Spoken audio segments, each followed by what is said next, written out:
বন্ধুরা, কাশী বা বারাণসীকে মনে করা হয় স্বয়ং মহাদেবের বাসস্থান।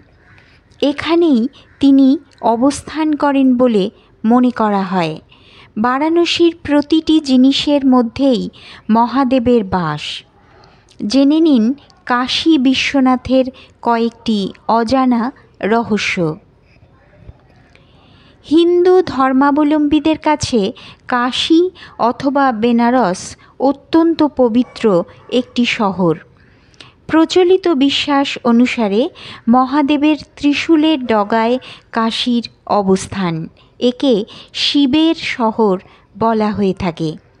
এক টুকরো প্রাচীন ভারতের ছবি ধরা পড়ে কাশীর বিভিন্ন গঙ্গার ঘাটে। গঙ্গার ধারে অবস্থিত এই শহর মহাদেবের উদ্দেশ্যে নিবেদিত। এখানে রয়েছে মহাদেবের দ্বাদশ জ্যোতির্লিঙ্গের অন্যতম কাশীতে মহাদেব বাবা বিশ্বনাথ নামে পরিচিত। বিশ্বনাথের মন্দিরে মহাদেবের দর্শন পেতে প্রতিদিন হাজার হাজার ভক্ত সমাগম হয় এখানে। মন্দিরের চূড়ো 15.5 মিটার পুরু সোনার পাত দিয়ে বাঁধানো। জানুন কাশী বিশ্বনাথের কথা। কাশীতে মহাদেবের বাস। কাশীতে মহাদেবের যত মন্দির রয়েছে, পৃথিবীর অন্য কোনো শহরে মহাদেবের এত মন্দির খুঁজে পাওয়া কঠিন।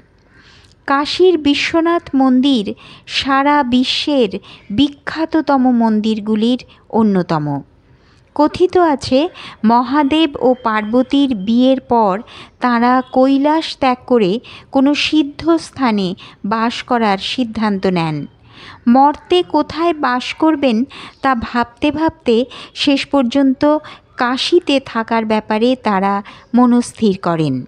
কাশীতে এসে জ্যোতির্লিঙ্গের রূপ ধরে অবস্থান করেন মহাদেব। সেই কারণেই কাশী হল মহাদেবের অত্যন্ত প্রিয় শহর। মহাদেবের দ্বাদশ জ্যোতির্লিঙ্গের মধ্যে অন্যতম হল কাশী বিশ্বনাথ। কাশীতে মৃত্যু হলে মুক্তিলাভ। বাবা বিশ্বনাথের আর এক নাম বিশ্বেশ্বর, যার অর্থ এই পৃথিবীর ঈশ্বর। বিয়ের পর দেবী পার্বতীকে নিয়ে গঙ্গা তীরবর্তী এই স্থানে আসেন মহাদেব। হিন্দু ধর্মের মানুষদের কাছে কাশী অত্যন্ত পবিত্র তীর্থস্থান। এখানে মৃত্যু হলে সোজা স্বর্গারোহণ হয় বলে প্রচলিত বিশ্বাস। মৃত্যুর পর মৃতদেহ দাহ করে ছাই গঙ্গায় ভাসিয়ে দেওয়া হয়। গঙ্গা নদীর তীরে অবস্থিত বিশ্বনাথের মন্দির অনেক প্রাচীন। এখানে যার মৃত্যু হয় তার কানে স্বয়ং মহাদেব তারক মন্ত্র দেন বলে ভক্তদের মধ্যে প্রচলিত বিশ্বাস। বিশ্বনাথ মন্দিরে প্রার্থনা করলে সব মনের ইচ্ছে পূরণ হয় বলে প্রচলিত বিশ্বাস।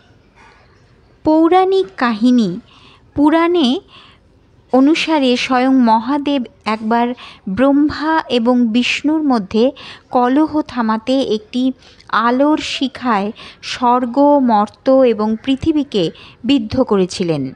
সেই আলোর শিখা থেকেই কাশীতে অবস্থিত এই জ্যোতির্লিঙ্গটির সৃষ্টি। এই জ্যোতির্লিঙ্গের সৃষ্টি করে মহাদেব প্রমাণ করেন যে তিনি সকল দেবতার মধ্যে সেরা, তাই তিনি দেবাদিদেব। বন্ধুরা, ভিডিওটি ভালো লেগে থাকলে অবশ্যই সাবস্ক্রাইব করুন।